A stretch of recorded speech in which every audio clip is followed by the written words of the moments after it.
Hi friends, வணக்கம். Welcome back to channel. இன்னைக்கு நம்ம என்ன வீடியோ பார்க்க போறோம்னா, நிறைய சிஸ்டர் வந்து கமெண்ட்ஸ்ல என்ன கேட்டிருந்தீங்கன்னா, அக்கா நீங்க டெய்லி salary 150 ரூபாய் salary தான் லைஃப் ஸ்டார்ட் பண்ணனும் அப்படின்றீங்க. நீங்க எந்த மாதிரிலாம் செலவுகளை குறைச்சு சேவிங்ஸ் அதிகப்படுத்தி நீங்க எப்படி லைஃப்ல அடுத்த ஸ்டேஜுக்கு போனீங்க அப்படின்னு நிறைய பேர் கமெண்ட் பண்ணிருந்தாங்க. சோ அதுக்கான வீடியோ தான் இது. சோ நாங்க வந்து மேரேஜ் ஆன ஸ்டார்டிங்ஸ்லாம் வந்து எந்த மாதிரி ஃபைனான்ஷியல் ஸ்ட்ரகிள் ஃபேஸ் பண்ணி என்னென்னலாம் பண்ணி நாங்க கட்டுப்பாடா இருந்து என்னென்ன சேவிங்ஸ்லாம் பண்ணி நாங்க லைஃப்ல அடுத்த ஸ்டேஜுக்கு வந்தோம் அப்படின்றத வந்து நான் உங்களுக்கு இந்த வீடியோல சொல்ல போறேன். ஸோ இந்த வீடியோ வந்து மேரேஜ் ஆன ஸ்டார்டிங்கில் இருக்கிறவங்க பார்த்தாலும் சரி, இல்லை மேரேஜ் ஆகி ஒரு 10 வருஷத்துக்குள்ளே இருக்கவங்க பார்த்தாலும் சரி, கண்டிப்பாக இந்த வீடியோ உங்களுக்கு மோட்டிவேட்டிங்காக இருக்கும். ஸோ இப்போ நம்ம வீடியோக்குள்ளே போகிறோம். அப்படியே இந்த வீடியோக்குள்ளே போகிறதுக்கு முன்னாடி சப்ஸ்கிரைப் பட்டனை கிளிக் பண்ணிடுங்க, லைக் பட்டனையும் கிளிக் பண்ணிடுங்க. வாங்க வீடியோக்குள்ளே போயிடலாம்.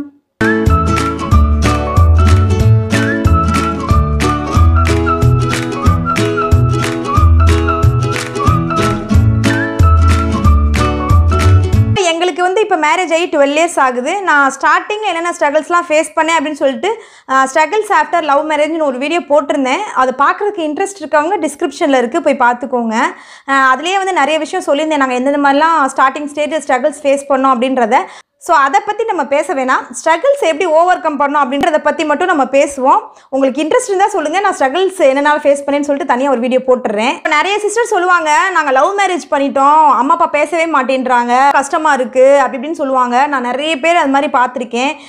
என்னுடைய லைஃப்பில் நான் வந்து கண்ணில் பார்த்த விஷயம் ஒன்று சொல்லணுன்னா, நம்ம லவ் மேரேஜ் பண்ணாலும் சரி, நம்மளுக்கு பிடிச்ச லைஃப் பார்ட்னர் நம்ம செலக்ட் பண்ணுறது தப்பே கிடையாது. நம்ம யாரை செலக்ட் பண்ணுறோன்னு பார்த்து செலக்ட் பண்ணணும், அவ்வளோதான். அப்படி நம்ம செலக்ட் பண்ணி நம்ம மேரேஜ் லைஃப்பை எப்படி நம்ம கொண்டு போகிறோம் அப்படின்றத பொறுத்து தான் அவங்க வந்து நம்மளுக்கு வந்து ஒரு மரியாதை கொடுப்பாங்க. இதை வந்து நான் என் லைஃப்பில் நான் ஃபேஸ் பண்ணேன். நிறைய பேரை பார்த்து நான் இந்த விஷயத்தை நான் கற்றுக்கிட்டேன்.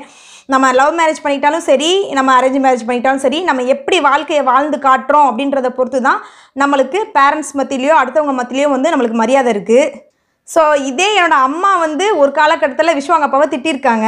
ஆஸ் யூஷுவல் எல்லார் வீட்லேயும் மாதிரி லவ் மேரேஜ்ன்றதுனால இவனை நீ கல்யாணம் பண்ணிட்டு அவசியம் அப்படின்னு திட்டுவாங்க. ஆனால் இப்போ வந்து அவ்வளோ ஒரு மரியாதை என் ஹஸ்பண்ட் மேலே அவங்களுக்கு. ஏன்னா அவர் வந்து என்னையும் என் பசங்களையும் வச்சிருக்க ஸ்டேஜ் வந்து அந்த மாதிரியான ஒரு ஸ்டேஜில் வச்சிருக்காரு. ஸோ அதுக்கு கிடைச்ச மரியாதை தான் இது அவருக்கு. ஸோ எல்லா இடத்துலையுமே அது மாதிரி தான், நம்ம எப்படி வாழ்ந்து காட்டுறோம் அப்படின்றத பொறுத்து நம்மளுக்கு ஒரு மரியாதை கிடைக்கும். ஒரு சில பேர் வந்து நம்ம வீடியோலேயே கீழே கமெண்ட் பண்ணுறாங்க, நீங்கள் என்ன பணத்தை பற்றி பேசிகிட்டே இருக்கீங்க, பணம் தான் லைஃப்பில் முக்கியமா, எவ்வளோ விஷயங்கள் இருக்குது அப்படின்னு சொல்லியிருக்காங்க. நான் வந்து அந்த மாதிரியான விஷயங்களும் நம்ம வீடியோவில் சொல்லியிருக்கேன். நீங்கள் வந்து சந்தோஷமாக இருக்கணும், லைஃப்பில் சந்தோஷம் தான் முக்கியம், நம்ம வந்து நேர்மையான வழியில் என்ன சந்தோஷம் கிடைச்சாலும் அந்த சந்தோஷம் வந்து லைஃப்பில் ரொம்ப முக்கியமானது அப்படின்னு சொல்லிட்டு நான் நிறைய வீடியோவில் சொல்லியிருக்கேன். பட் ஆனால் பணம் இல்லாதவங்களுக்கு தான் அந்த பணத்தோட அருமை தெரியும். நம்ம நேர்மையான வழியில் சம்பாதிக்கிறோம், நம்ம வந்து கஷ்டப்பட்டு நேர்மையான வழியில் சம்பாதிக்கிறோம். அதை வந்து ஊதாரத்தனம் பண்ணி செலவு பண்ணிடாமல் அதை வந்து கஷ்டப்பட்டு சேவ் பண்ணி நேர்மையான வழியில் இன்வெஸ்ட் பண்ணி அந்த பணத்தை வந்து மல்டிப்ளை ஆக்கணும். நம்ம அதை பற்றி தான் நம்ம பேசிகிட்டு இருக்கோம் நம்ம வீடியோ எல்லாத்துலேயுமே. நீங்கள் பணம்னே பேசிகிட்டே இருக்கீங்க அப்படின்னு நீங்கள் சொன்னீங்கன்னா அது இல்லாதவங்களுக்கு தான் அதோட கஷ்டம் தெரியும். நாங்கள் வந்து சம்பாதிக்கணும், பணம் சேமிக்கணும், நம்ம நல்ல ஸ்டேஜில் இருக்கணும் அப்படின்னு நாங்கள் நினைக்கலைன்னா எங்களுக்கு வந்து இந்த சமுதாயத்தில் மரியாதை கிடச்சிருக்காது, இந்த நிலைமையில் நாங்கள் வந்து வந்திருக்க மாட்டோம். ஸோ நேர்மையான வழியில் பணம் சம்பாதிக்கணும், நேர்மையான வழியில் அதை சேவ் பண்ணணும், நேர்மையான வழியில் அதை இன்வெஸ்ட் பண்ணி அந்த பணத்தை வந்து மல்டிப்ளை ஆக்கணும். இதுதான் வந்து என் மைண்டில் நான் ஃபிக்ஸ் பண்ண விஷயம். நாங்கள் மேரேஜ் ஆகி எங்களுக்கு வந்து இப்போ 12 இயர்ஸ் ஆகுது. 2010 எங்களுக்கு மேரேஜ் ஆச்சு. மேரேஜ் ஆகும்போது விஸ்வாங்க அப்பாவுக்கு 150 ரூபா சேலரி, ஒரு நாளைக்கு 150 ரூபா தான் சேலரி. ஸ்டார்டிங்கில் மேரேஜ் ஆன உடனே நாங்கள் என்ன டிசைட் பண்ணோன்னா, நம்ம வாடகை கம்மியான வீட்டில் தான் இருக்கணும் அப்படின்னு சொல்லிட்டு. ஸோ எங்களுக்கு தெரிஞ்சவங்க வீட்டில் அவங்க வந்து வாடகைக்கு விடணும் அப்படின்ற மைண்ட் செட்டில் எங்களுக்கு அந்த வீடு கொடுக்கல. அவங்க வந்து எங்களுக்கு ஒரு ஹெல்ப் பண்ணணும், லவ் மேரேஜ் இவங்க, ஸோ அவங்களுக்கு ஏதாவது ஹெல்ப் பண்ணணும் அப்படின்ற மைண்ட் செட்டில் தான் கொடுத்தாங்க. பட் ஆனால் நாங்கள் ஃபஸ்ட்டு மேரேஜ் ஆனே போன வீடுடைய வாடகை வந்து 400 ரூபா தான். உங்களுக்கு ஷாக்கிங்காக இருக்கலாம், 400 ரூபா வாடகைக்கு வந்தீங்கன்னு. ஆமாம், நாங்கள் 400 ரூபா வாடகைக்கு தான் இருந்தோம். அது வந்து ஜஸ்ட் ஒரே ஒரு ரூமு, மேலே வந்து ஒரு ஹாஸ்பிட்டல்ஸ் போட்டுருப்பாங்க, அவ்வளோதான் அந்த வீடே. நான் முடிஞ்சால் அவங்க வந்து எங்களுக்கு ஃப்ரெண்டு தான். ஸோ எங்களுக்கு நான் சொன்னேன் இல்லையா, எங்களுக்கு வந்து ஹெல்ப் பண்ணுற மைண்டில் தான் கொடுத்தாங்கன்னு. ஸோ அவங்க வந்து எங்களுக்கு ஃப்ரெண்டு தான். ஸோ நான் வந்து எங்களால் முடிஞ்சால் நான் கண்டிப்பாக அந்த வீடை வந்து உங்களுக்கு ஒரு வீடியோ காட்டுறேன், அந்த வீடு எப்படி இருக்கும்னு சொல்லிட்டு. ஒரே ஒரு ரூம் தான், மேலே ஹாஸ்பிட்டல்ஸ் போட்டிருப்பாங்க, பாத்ரூம் கிடையாது, டாய்லெட் கிடையாது, எதுவுமே கிடையாது, எல்லாத்துக்குமே நம்ம வெளியே போய் தான் யூஸ் பண்ணிக்கணும். ஸோ அந்த மாதிரி தான் இருந்துச்சு. அப்போ வந்து விஸ்வாங்க அப்போ ஒரு பழைய பைக் வச்சுருந்தாங்க. அது வந்து ரொம்ப பழைய பைக். அந்த பைக்கை பற்றி என்ன சொல்கிறதுன்னு தெரியல, அந்த மாதிரி ரொம்ப கஷ்டம் அந்த பைக் ஓட்டுறது. ஸோ அந்த மாதிரியான ஒரு பைக் தான் விஸ்வாங்க அப்பா வச்சுருந்தாங்க. ஸோ அந்த பைக்கை யூஸ் பண்ணி மதுரைக்கு வருவாங்க, வந்துட்டு திரும்ப ரிட்டர்ன் வந்து ஊருக்கு வந்துடுவாங்க. அது வந்து அந்த வீடு வந்து அவுட்டரில் இருந்துச்சு, அதனால தான் 400 ரூபா வாடகைக்கு கிடச்சிச்சு. மதுரையிலேருந்து எப்படியும் ஒரு 10 கிலோமீட்டர் தள்ளி தான் இருக்கும்னு நினைக்கிறேன் அந்த ஏரியா. ஸோ அந்த மாதிரி தான் இருந்துச்சு, அதனால தான் 400 ரூபா வாடகை கொடுத்தாங்க. அது வந்து ஒரு கிராமம் மாதிரி. அதனால் மதுரைக்கு அந்த பைக்கில் வந்துட்டு திரும்ப ரிட்டர்ன் வந்துடுவாங்க. இப்போ வந்து எனக்கு தோணுச்சு நம்ம எதுக்கு வீட்டில் இருக்கணும் அப்படின்னு சொல்லிட்டு நான் வந்து எனக்கு ஒரு வேலைக்கு ஏற்பாடு பண்ணேன். நான் வந்து ஒரு ஹாஸ்பிட்டலில் வந்து பில்லிங் அண்ட் கேஷில் வேலை பார்த்தேன், ஒரு ப்ரைவேட் ஹாஸ்பிட்டலில். மேரேஜுக்கு முன்னாடி வந்து நான் வேலை பார்த்துருக்கேன். ஸோ அந்த எக்ஸ்பீரியன்ஸை பேஸ் பண்ணி எனக்கு மேரேஜுக்கு அப்புறம் அந்த வேலை எனக்கு கிடச்சிச்சு. அந்த வேலையில் வந்து எனக்கு 4000 ரூபா சேலரி கொடுத்தாங்க.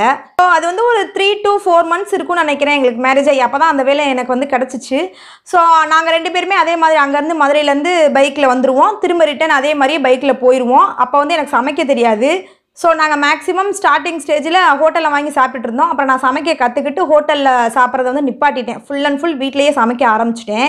அப்புறமா நாங்கள் யோசிச்சுட்டு சரி அங்கேருந்து நம்ம இங்கே வந்துட்டு போகிறதுக்கு நம்ம 400 ரூபா வாடகை கம்மி தான் அப்படின்னு சொல்லிட்டு நம்ம இங்கே இருக்கோம். பட் ஆனால் நம்ம போகிற எக்ஸ்பென்சஸே வந்து ஒரு நாளைக்கு 50 ரூபா ஆகுது. ஒரு நாளைக்கு குறைஞ்சபட்சம் 50 ரூபாய்க்காவது பெட்ரோல் போடணும் இல்லையா? ஸோ 50 ரூபாய்க்கு பெட்ரோல் போடும்போது இங்கே வந்துட்டு போகிறதுக்கு உள்ள செலவே வந்து மாதம் இவ்வளோ ஆகுது. ஸோ நம்ம ஆஃபீஸ் பக்கத்துலேயே வேலை பார்க்குறதுக்கு பக்கத்துலேயே வந்து கொஞ்சம் கம்மியான ரெண்ட்டுக்கு நம்ம பார்த்து இருந்துக்கலாம் அப்படின்னு சொல்லிட்டு நாங்கள் வேலை பார்க்குற இடத்துக்கு பக்கத்துலேயே ஒரு வீடு பார்த்தோம். அது வந்து 1300 ரூபா வாடகை அந்த வீடு. அந்த வீடை பற்றி என்ன சொல்கிறதுனா, அது மாதிரி ஒரு ஒஸ்டான வீடு வந்து இருக்கவே முடியாது. அது வந்து ஒரு பெரிய காம்பவுண்ட் வீடு, நிறைய வீடுகள் இருக்கும் அந்த மாதிரி இருக்கிற வீடு. பெருச்சாளி பொந்து இருக்கும் அந்த வீட்டுக்குள்ளே. டெய்லி பெருச்சாளி வரும் அந்த வீட்டுக்குள்ளே. நம்ம என்ன பண்ணி அந்த ஓட்டையை அடைச்சி வச்சாலும் சரி பெருச்சாளி வந்தே தீரும். அந்த மாதிரியான ஒரு நான் என் லைஃப்பில் வந்து அந்த மாதிரியான ஒரு எக்ஸ்பீரியன்ஸ் வந்து அதுக்கு முன்னாடி ஃபேஸ் பண்ணதே இல்லை. அந்த ஏரியாவில் வந்து கார்பரேஷன் வாட்டர் தான் வரும், குழாயில் தான் போய் தண்ணி அடிக்கணும். ஸோ நான் வேலைக்கு போயிடுவேன். வேலைக்கு காலைல வெள்ளனா போகிற மாதிரி இருக்கும், அந்த டயத்தில் தண்ணி வராது. ஸோ என்ன பண்ணுவார் விஸ்வாங்கப்பா, அந்த டைமில் வந்துட்டு போவாங்க. தண்ணி வர்ற நேரம் வந்து ஃபுல்லாக தண்ணி அடித்து மாடியில் வீடு. ஸோ மாடியில் தூக்கி கொண்டு போய் ஃபுல்லாக ஃபில் பண்ணி வச்சுட்டு வேலைக்கு போவாங்க. ஸோ அந்த மாதிரிலாம் இருந்திருக்கும். கோல்டு ஜுவல்லரி கலெக்ஷன் வீடியோ போட்டிருந்தேன் இல்லையா, அதில் சொல்லியிருந்தேன் ஃபஸ்ட்டு நான் வாங்கின ரிங்கு அப்படின்னு சொல்லிட்டு. ஸோ நாங்கள் அந்த இங்கேருந்து நாங்கள் காலி பண்ணி அங்கே போனோம்ல, அந்த டைமில் தான் என் பர்த்டே வந்துச்சு. எங்களுக்கு அக்டோபரில் மேரேஜ் ஆச்சு. ஸோ நாங்கள் இங்கே ஒரு 4-5 months இருக்கோம். அங்கே போகிற ஸ்டேஜில் தான் அந்த பர்த்டே வந்துச்சு. ஸோ அப்போயே வந்து நாங்கள் இவ்வளோ ஸ்ட்ரகிள்ஸில் இருக்கிறப்பையும் நான் வந்து கொஞ்சம் கொஞ்சமாக பணம் சேர்த்து வச்சு நான் அந்த மோதிரம் வந்து 2-2.5 கிராம் அந்த மோதிரம் வந்து வாங்கினேன். அது வந்து நான் ஃபஸ்ட்டு வாங்கின ரிங் அப்படின்னு சொல்லியிருந்தேன். நான் அதுக்கப்புறமேவும் விஸ்வாங்கப்பா பர்த்டே, தீபாவளி, அப்புறம் என்னோட பர்த்டே அப்படின்னு சொல்லிட்டு ஒன்றுலையும் ஏதாவது ஒரு ரிங்கு, ஏதாவது ஒரு கோல்டு ஏதாவது வாங்கிக்கிட்டே தான் இருப்பேன். நெக்ஸ்ட்டு நாங்கள் ஒரு முக்கியமான விஷயம் வந்து ஃபஸ்ட் டைம் மேரேஜ் ஆன உடனே நாங்கள் டிசைட் பண்ணோம். அது என்னென்னா வந்து நம்மளுக்கு குழந்தை வேணாம், நம்ம வந்து குழந்தை நம்ம ஓரளவுக்கு நல்ல செட்டில் ஆகிட்டு தான் நம்ம குழந்தை வந்து பெற்றுக்கணும் அப்படின்னு சொல்லிட்டு மேரேஜ் ஆன ஸ்டார்டிங்லேயே டிசைட் பண்ணிட்டோம் நாங்கள். ஸோ தம்பி வந்து 2 years கழிச்சு தான் எங்களுக்கு பிறந்தான். ஸோ அதனால எங்களுக்கு கன்சீவ் ஆகுறது அந்த மாதிரியான எந்த செலவும் அந்த டைமில் எங்களுக்கு வரலை. ஸோ எங்களால் தாராளமாக கிடைக்கிற பணத்தை அப்படியே சேவ் பண்ணி அப்படியே எங்களுக்கு கோல்ட்லேயோ வேறு எதுலையோ இன்வெஸ்ட் பண்ண எங்களால் முடிஞ்சிச்சு. இன்னொரு முக்கியமான விஷயம் என்னென்னு பார்த்தீங்கன்னா, விஸ்வாங்கப்பா டெய்லி சேலரின்னு சொல்லியிருந்தேன் இல்லையா. ஸோ அதனால் டெய்லி சேலரினால அவர் வந்து கையில் எனக்கு டெய்லி பணம் கொடுத்துருவாங்க. ஸோ நான் என்ன ஃபிக்ஸ் பண்ணிக்குவேன்னா, அவர் கொடுக்குற பணத்தில் வாடகை காசு, வீட்டு செலவுகள், காய்கறி செலவுகள், மளிகை செலவுகள் எல்லாமே அவர் கொடுக்குற காசில் நம்ம பண்ணிடணும் அப்படின்னு ஃபிக்ஸ் பண்ணிக்கிட்டேன். ஸோ அதனால் என்னுடைய சம்பளம் வந்து 4000 ரூபா தான் ஸ்டார்டிங்னால 4000 ரூபா தான் கொடுத்தாங்க. ஸோ அந்த சம்பளத்தை நான் அப்படியே அக்கௌண்ட்லேயே போட்டே வச்சுக்கிட்டே இருந்தேன். அக்கௌண்ட்லேயே கிரெடிட் பண்ணிடுவாங்க. ஸோ நான் எடுக்க மாட்டேன், அக்கௌண்ட்லேயே அப்படியே இருக்கும். அதனால எனக்கு அந்த சம்பளமே வந்து ஒரு வருஷத்துக்கு நான் அதை எடுக்காமல் இருந்தாலே 4000 40,000 வருது இல்லையா, 48,000 வருது இல்லையா. ஸோ அதனால் நான் அதை எடுக்கவே மாட்டேன். அப்போ வந்து கோல்டு ரேட் வந்து ரொம்ப கம்மியாக தான் இருந்துச்சு. 2010 2011 வந்து கோல்டு ரேட்டு 10,000 15,000 தான் இருந்துச்சு ஒரு பவுன். அதனால் எங்களால் அந்த டைமில் நிறைய நகை சேர்க்க முடிஞ்சிச்சு. அதுக்கப்புறம் நாங்கள் வந்து அந்த வீட்டில் ஒரு 2 வருஷத்துக்கிட்ட இருந்தோம். 2 வருஷத்துக்கிட்ட இருக்கும்போது அதுக்கப்புறம் எங்கள் அம்மா பேசிக்கிட்டாங்க. எங்கள் அம்மா பேசிக்கிட்டோன்னே வந்து பார்த்துட்டு நீ ஏன் இப்படி இருக்க, கொஞ்சம் நல்ல வீட்டுக்கு வா அப்படின்னு சொல்லியிருந்தாங்க. செலவுகளே பண்ண மாட்டேங்க. நான் எனக்கு மேரேஜ் ஆகும்போது நான் என்னுடைய ட்ரெஸ்ஸஸ்லாம் என்கிட்ட இருந்துச்சு. விஸ்வாங்கப்பாக்கு அவருடைய ட்ரெஸ்ஸஸ்லாம் இருந்துச்சு. சொல்லப்போனால் எங்கள் அம்மா ஃபஸ்ட்டு வரும்போதெல்லாம் நான் வந்து ஒரு வருஷம் 1.5 வருஷம் ஆயிடுச்சு இல்லையா. ஸோ அது வரைக்கும் நான் ட்ரெஸ்ஸே எடுக்கலை. எங்களுக்கு ஏதாவது தீபாவளி பர்த்டே அப்படின்னா எங்கள் ஃப்ரெண்ட்ஸ் யாராவது வந்து எங்களுக்கு ட்ரெஸ் எடுத்து கொடுத்துருவாங்க. யாராவது வீட்டுக்கு கெஸ்ட்டாக கூப்பிடுவாங்க. ஸோ நாங்கள் போனோம்னா நீங்கள் இந்த சாரீ உனக்கு ட்ரெஸ் இருக்குன்னு சொல்லிட்டு எங்களுக்கு எடுத்து கொடுத்து தான் அனுப்புவாங்க வீட்டிலேருந்து.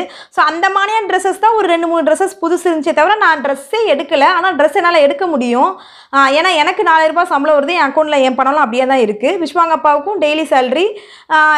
நல்ல காஸ்ட்லியான ட்ரெஸ்ஸஸ் எடுக்க முடியலன்னு எங்களால் ஓரளவுக்கு ட்ரெஸ்ஸஸ் எடுக்க முடியும். ஆனால் நாங்கள் எடுக்கலை. ஏன் காரணம்னா எங்ககிட்ட இருக்க ட்ரெஸ்ஸே எங்களுக்கு பத்திக்கிச்சு. நான் வந்து கஷ்டப்பட்டு அதை சாக்ரிஃபைஸ் பண்ணி தான் நான் ட்ரெஸ் எடுக்காமல் இருந்தேன்.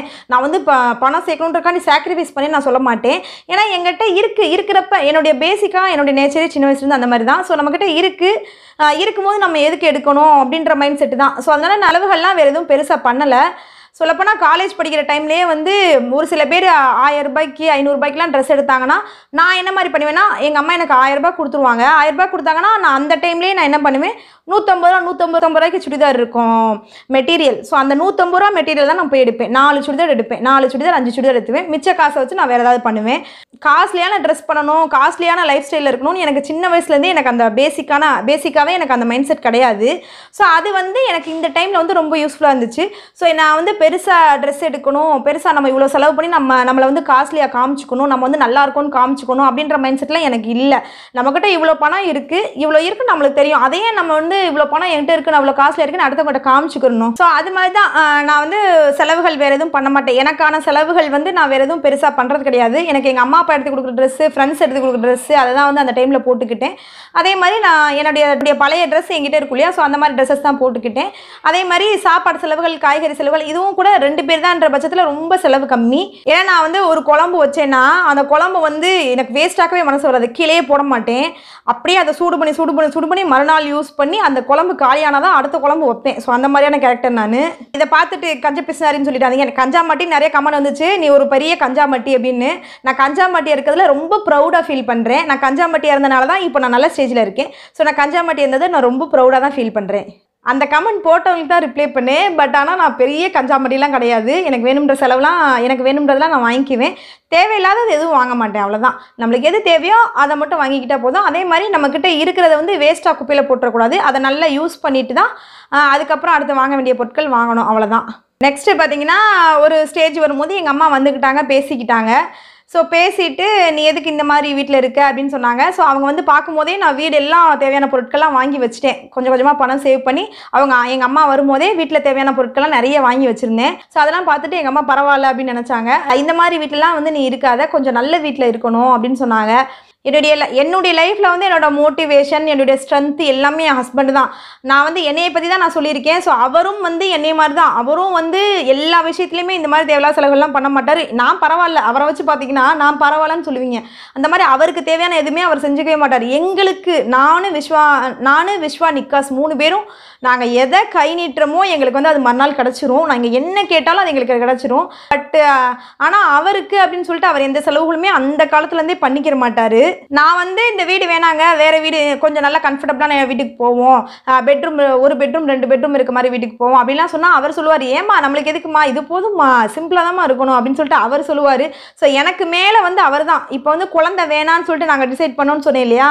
ஸோ குழந்தை வேணான்னு டிசைட் பண்ணது அவர் தான்.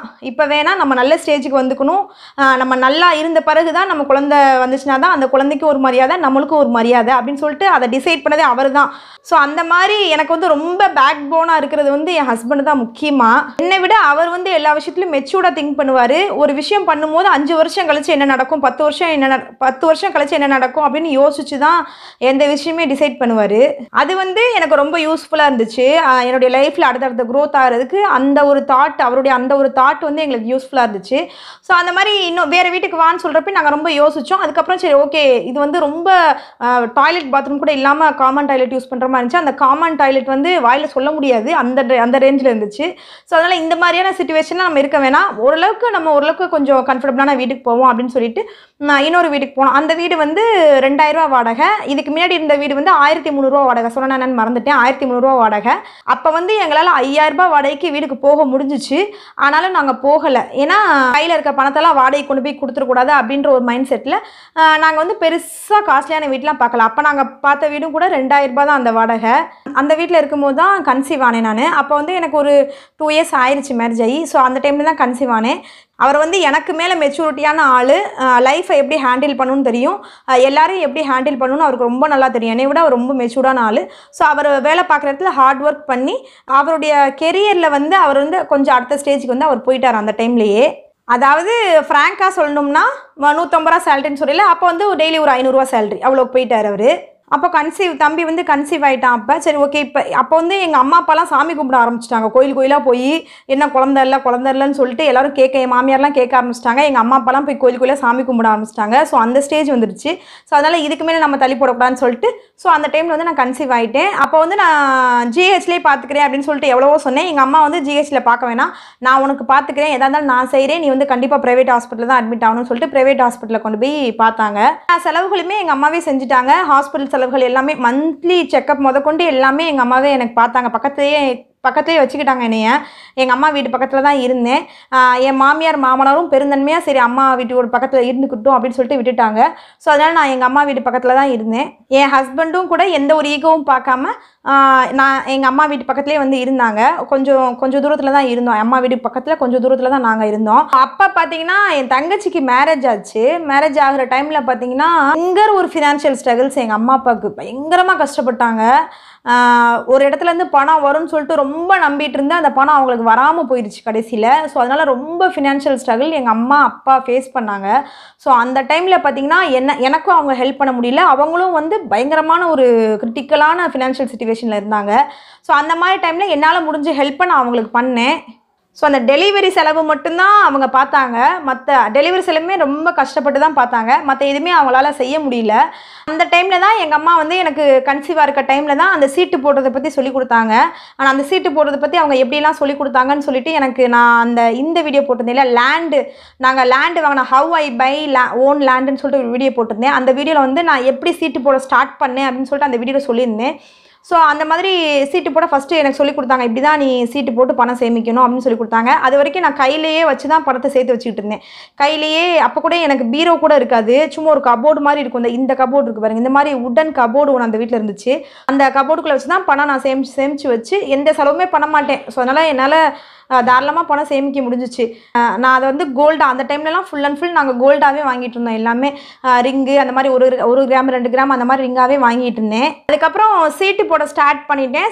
சீட்டு போட ஸ்டார்ட் பண்ணேன். ஃபஸ்ட்டு வந்து ஒரு 50,000 சீட்டு போட்டேன். எங்கள் அம்மா பாதி நான் பாதி, ஆளுக்கு 25,000 சீட்டு போட்டோம். அதை அப்படியே எடுத்துகிட்டு போய் ஒரு பைக் வாங்கிட்டோம். அப்போ தான் எனக்கு சேவிங்ஸோட அருமை புரிஞ்சிச்சு. நான் 10வது மாதமே 40,000 எடுத்துக்கலாம் அந்த 7 சீட்டில்.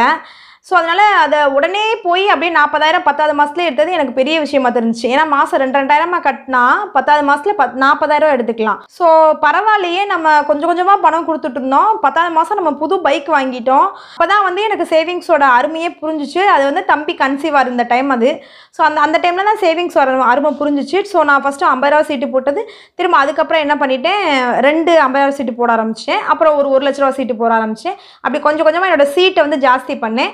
அப்புறம் இன்னொரு சேவிங்ஸ் என்ன பண்ணால், பேங்க்கில் வந்து ஆர்டி போட்டேன். ஆர்டி போட்டு நான் இப்போ என்ன பண்ணுவேன்னா, இப்போ சீட்டு போட்டிருந்தேன்னா 2-3 சீட்டு போடுவேன்னா, ஸோ 2-3 சீட்டு போட்டிருக்கிறதுல அந்த சீட்டு எல்லாமே எடுத்து நான் ஃபிக்ஸ் பண்ணிடுவேன்.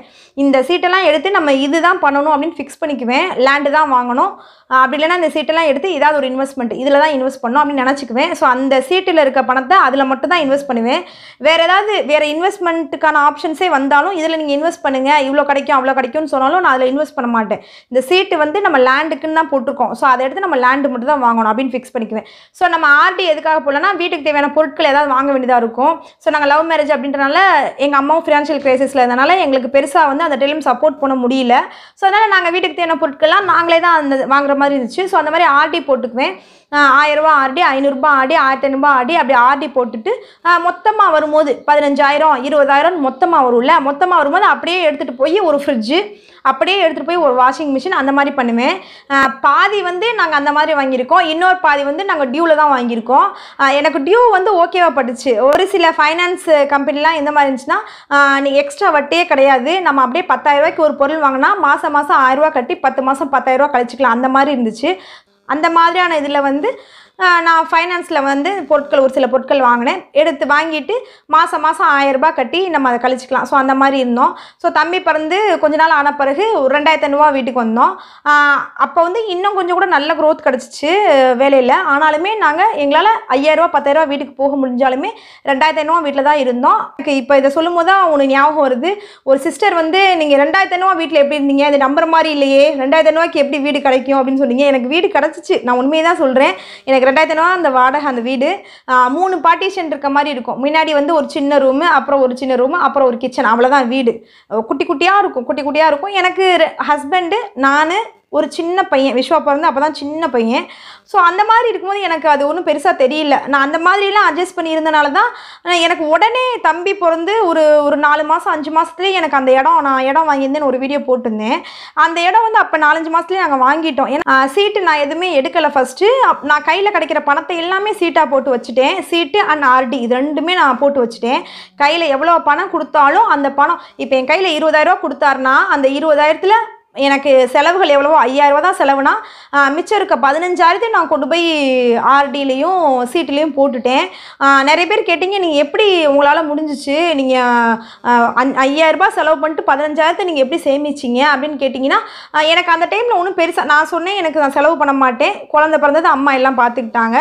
பெருசாக நம்ம சமைக்கிறதும் வந்து ஹோட்டலில் எதுவும் வாங்கி சாப்பிட போனோம், வீட்டில் சமைக்கிறது மட்டும்தான். அப்படின் போது வீட்டு செலவுகள், வாடகை இதை மட்டும் கணக்கு பண்ணோம்னா கண்டிப்பாக 5,000 வாழ்ந்துடலாம் இல்லையா? ஸோ அதுதான் நாங்கள் அந்த டைமில் பண்ணோம். வீட்டு வாடகை, வீட்டுக்கு தேவையான செலவுகள், குழந்தைக்கு தேவையான செலவுகள், இதை தவிர வேறு எதுவும் பெருசான காஸ்ட்லியான லைஃப் ஸ்டைல்லாம் எங்களுக்கு இல்லை. ஒரு வண்டி வாங்கியிருந்தோன்னு சொன்னேன் இல்லையா, அந்த வண்டி தான் பல வருஷமாக வச்சு ஓட்டிகிட்டு இருந்தார் அவர். பெருசாக அவர் வந்து எந்த பொருளுக்கும் செலவு பண்ண மாட்டார் விஸ்வாங்க அப்பா. ஸோ அந்த பைக் ஒன்று வச்சுருந்தாரு, இந்த டியோ ஒன்று. இந்த 2 பைக் தான் நாங்கள் இத்தனை வருஷத்தில் 12 வருஷத்தில் நாங்கள் வாங்கியிருக்கோம். அதுக்கப்புறம் வேறு எதுவுமே நாங்கள் வாங்கலை. அந்த 2,500 வீட்டில் இருந்தேன். தம்பி வந்து அப்போ குட்டி பையனாக பிறந்திருந்தான். அப்போ தான் அந்த ஃபஸ்ட்டு லேண்டு நாங்கள் வாங்கினோம். அதுக்குள்ளேயே கூட நான் கோல்டு காயின்ஸு, கோல்டு எல்லாம், நான் கோல்டு காயின்ஸ் வந்து ஒரு அக்கா பார்த்து நான் வாங்க ஆரம்பித்தேன் எங்கள் வீட்டுக்கிட்ட. நான் இந்த வீடியோவில் இருக்க எல்லாமே, நான் என்னோடய வீடியோவில் எல்லாமே சொல்கிறது எல்லாமே ரொம்ப ஹானஸ்ட்டாக சொல்கிறேன். நான் யோசித்து, நான் இப்போ இந்த வீடியோக்கு நான் ப்ரிப்பேர் பண்ணவே இல்லை. மைண்டில் என்ன தோணுதோ அப்படியே பேசுவேன். ஏன்னா நடந்ததை நம்ம சொல்ல போகிறோம், இதுக்கு எதுக்கு நம்ம யோசிக்கணும்னு எதுவுமே நான் யோசிக்கவே இல்லை. அப்படியே வந்து உட்காந்துட்டேன். ஸோ அதனால் நிறைய பேர் எப்படி நீங்கள் உண்மையை சொல்கிறீங்களா பொய் சொல்கிறீங்களா அப்படியே நிறைய கேட்குறீங்க. நிஜமாக நான் உண்மையை தாங்க சொல்கிறேன். பேசுகிறப்ப ஒருத்தவங்க பேசுகிறப்ப அது உண்மையாக என்னன்னு உங்களுக்கு தெரியாதா? ஸோ அதனால் நான் உண்மையை தான் பேசுகிறேன். நிஜமாகவே நான் அந்த மாதிரி அந்த டைமில் நான் 1 கிராம் 2 கிராம்னு சொல்லிட்டு காயின்ஸ் எல்லாம் சேர்த்து வைக்க ஆரம்பிச்சிட்டேன். இடம் நாங்கள் அந்த டைம்லேயே வந்து 3-4 வயசு இருக்கும்போது நாங்கள் வாங்கின இடம் வந்து 3.5 லட்சம் 4 லட்சத்துக்குள்ளே தான். ஸோ 1 லட்ச ரூபா சீட்டு போட்டாலும் 4 லட்ச ரூபா கிடச்சிரும். நான் அந்த எப்படி சீட்டு போட்டோம், எந்தெந்த சீட்லேருந்து இங்கே எவ்வளோ கிடச்சிச்சு, நகை வந்து எவ்வளோ ரூபாய்க்கு விற்றோம் அப்படின்ற எல்லா டீட்டெயிலுமே how we buy loan land சொல்லிட்டு ஒரு வீடியோ போட்டுக்கேன் நம்ம சேனலில். அந்த வீடியோவில் பாருங்கள், நாங்கள் எப்படிலாம் இதுலேருந்து பணம் வந்து நாங்கள் எப்படிலாம் அந்த இடம் வாங்கணுன்றது கூட நான் ஃபுல் டீட்டெயிலாக சொல்லியிருக்கேன். ஸோ அதனால் இனிமேல் இது நிஜமா இது பொய்யான்ற கமெண்ட்ஸ் வந்து கேட்காதீங்க. அந்த மாதிரி கேட்கும்போது கொஞ்சம் கஷ்டமாக இருக்குது எனக்கு. நெக்ஸ்ட்டு பார்த்தீங்கன்னா தம்பி கொஞ்சம் வளர்ந்துட்டான். அதுக்கப்புறம் தம்பி வந்து ஸ்கூலில் சேர்க்கணும். அடுத்த செலவுன்னு பார்த்தீங்கன்னா குழந்தைய ஸ்கூலில் சேர்க்குற செலவு தான். குழந்தைய ஸ்கூலில் சேர்க்குறதுக்கு நான் என்னுடைய மைண்ட் தாட் என்னென்னா, ரொம்ப சின்ன ஸ்கூல், சாதாரண ஸ்கூலில் தான் படிக்கணும். ஏன்னா எவ்வளோ சாதாரண ஸ்கூலில் படித்தாலும் நம்மளுடைய நாலேஜ் வந்து நம்ம எந்த ஸ்கூலில் படித்தோம் அப்படின்றதுல கிடையாது. அதனால சாதாரணமான ஸ்கூலில் படித்தா போதும் அப்படின்றது என்னுடைய மைண்ட் தாட்டு. விஸ்வாங்க அப்பா வந்து இல்லை நல்ல ஸ்கூலில் படிக்க வைக்கணும் அப்படின்னு அவர் நினச்சாரு. ஸோ அதனால் 2 பேரும் சேர்ந்து நிறைய ஸ்கூலில் விசாரித்து பார்த்ததில் எவ்வளோ ஃபீஸு என்னன்றதை பற்றிலாம் மொத்தமாக வாங்கி வச்சோம். ஸோ அதுக்கப்புறம் தான் எங்களோட ஃப்ரெண்டு ஒரு அண்ணா மூலியமாக ஆர்டிஇ அப்படின்னு சொல்லிட்டு ஒன்று இருக்குது அப்படின்னு சொன்னாங்க. ஆர்டி அப்படின்ற கவர்மெண்ட் ஸ்கீம் மூலியமாக கஷ்டப்படுற குழந்தைங்களுக்கு எவ்வளோ பெரிய ஸ்கூலில் வேணாலும் ஃப்ரீ எஜுகேஷன் கொடுக்குறாங்க. ஸோ அந்த மாதிரியான ஒரு ஸ்கீம் மூலியமாக தம்பியை வந்து ஸ்கூலில் சேர்த்துட்டோம். ஸோ அதனால் தம்பிக்கு ஃபீஸ் கிடையாது. நல்ல பெரிய ஸ்கூல், நல்ல ஃபேமஸான ஸ்கூலு, நல்ல எஜுகேஷன் நல்லா கொடுக்குற ஒரு ஸ்கூல் தான் தம்பி படிக்கிற ஸ்கூலு. ஆனால் அவனுக்கு வந்து ஃபீஸ் கிடையாது, வெறும் புக் ஃபீஸ் மட்டும்தான். புக் ஃபீஸு, யூனிஃபார்ம் ஃபீஸ் அந்த மாதிரி தான். அந்த மாதிரின்னும் போது எனக்கு அரௌண்ட் வந்து ஒரு 10,000 ரூபாக்குள்ளே, அதிகபட்சம் வச்சு பார்த்தாலும் 10,000 ரூபாக்குள்ளே எனக்கு எல்லா செலவும் வந்துடும். அந்த மாதிரி ஒரு ஸ்கீமில் வந்து ஸ்கூலில் வந்து சேர்த்துட்டோம். கண்டிப்பாக அந்த ஸ்கீம் எங்களுக்கு கிடைச்சனால மட்டும்தான் நான் தம்பி வந்து அந்த ஸ்கூலில் சேர்த்தேன். அந்த ஸ்கீம் எங்களுக்கு கிடைக்கலனா கண்டிப்பாக நான் அந்த ஸ்கூலில் சேர்த்துருக்க மாட்டோம். ரொம்ப ஃபீஸ் கம்மியாக இருக்கிற ஸ்கூலில் தான் நாங்கள் போய் சேர்த்துருப்போம். ஃபீஸ் கம்மியாக வாங்குகிற நிறைய ஸ்கூலில் நல்ல எஜுகேஷன் கிடைக்கிது. நான் என்னுடைய எக்ஸ்பீரியன்ஸில் சொல்கிறேன். ஏன்னா விஸ்வா கூட விளையாடுற ஃப்ரெண்ட்ஸு எல்லாருக்கிட்டையும் நான் இதை பற்றி விசாரித்து பார்ப்பேன். எந்த ஸ்கூலில் படிக்கிற, உனக்கு இந்த விஷயம் தெரியுமா, இந்த விஷயம் தெரியுமா, இந்த டாப்பிக்கை பற்றி ஏதாவது பேசி காட்டுலாம் கேட்பேன். ஸோ அந்த மாதிரி என்னுடைய எக்ஸ்பீரியன்ஸை பேஸ் பண்ணி சொல்கிறேன். எல்லாமே நான் தெரிஞ்சுக்கணும்னு நினைப்பேன், எது பெஸ்ட்டுன்னு தெரிஞ்சுக்கணும்னு நினைப்பேன். ஸோ அந்த மாதிரியான ஒரு தாட்டில் தான் விஸ்வா கூட விளையாடுற பக்கத்தில் இருக்க ஃப்ரெண்ட்ஸ்லாம் நான் விசாரித்து பார்க்கும்போது ரொம்ப சின்ன ஸ்கூலில், சாதாரண ஸ்கூலில் தான் அந்த பையன் படிப்பான். பட் ஆனால் நல்ல நாலேஜபிளாக பேசுவான். அந்த பையன் பேசுகிறது வந்து நம்ம பேசுகிற மாதிரியான தாட் ப்ராசஸ்லாம் அவனுக்கும் இருக்கும். ஸோ அந்த மாதிரிலாம் வந்து அந்த பையன் பேசுவான். ஸோ ஆனால் சாதாரணமான ஸ்கூலில் படிப்பான். ஸோ அதனால் நம்ம ஸ்கூல் வந்து நம்மளோட அறிவை டிசைட் பண்ணலை அப்படின்னு நான் நினைக்கிறேன். ஸோ அதனால் அந்த ஸ்கூலில் எங்களுக்கு சீட்டு கிடைக்காம இருந்திருந்தாலும் கண்டிப்பாக நான் ஒரு சாதாரணமான சின்ன ஸ்கூலில் நல்ல எஜுகேஷன் கிடைக்கிற ஸ்கூலில் தான் தம்பி வந்து சேர்த்துருப்போம். சரி, ஓகே. லிஸ்ட்டு வந்து ரொம்ப பெருசாக போகுது. நான் வந்து 12 வருஷத்தை அப்படியே ஒரே வீடியோவில் சுருக்கிடலான்னு பார்த்தேன். என்னால் சுருக்க முடியல. இப்போவே 20 நிமிஷத்துக்கு மேலே ஆயிருக்கும். ஸோ அதனால் நான் நிக்காஸ் குட்டி பிறந்த டயத்தில் அப்புறம் இன்னொரு இடம் வாங்கணும். அந்த டயத்தில் வந்து நாங்கள் எந்த மாதிரி சேவ் பண்ணோம் அப்படின்றதெல்லாம் வந்து நான் நெக்ஸ்ட் வீடியோவில் பார்ட் 2 கண்டிப்பாக போடுறேன். அதை பார்க்குறதுக்கு நம்ம சேனலை சப்ஸ்கிரைப் பண்ணி வச்சுக்கோங்க. இந்த வீடியோ பார்க்கும்போது உங்களுக்கு கொஞ்சமாவது மோட்டிவேட் ஆயிருந்தா ஒரு லைக் பண்ணிடுங்க. கருத்து சொல்லணும்னு நினச்சா நான் வேறு ஏதாவது வீடியோ போடணும் அப்படின்னு நீங்கள் நினச்சிங்கன்னா என்ன வீடியோ போட அப்படின்னு சொல்லிட்டு கீழே கமெண்ட் பண்ணி சொல்லிடுங்க. நான் கண்டிப்பாக நெக்ஸ்ட் வீக்கில் அந்த வீடியோ போகிறேன். தேங்க்ஸ் ஃபார் வாட்சிங். பை.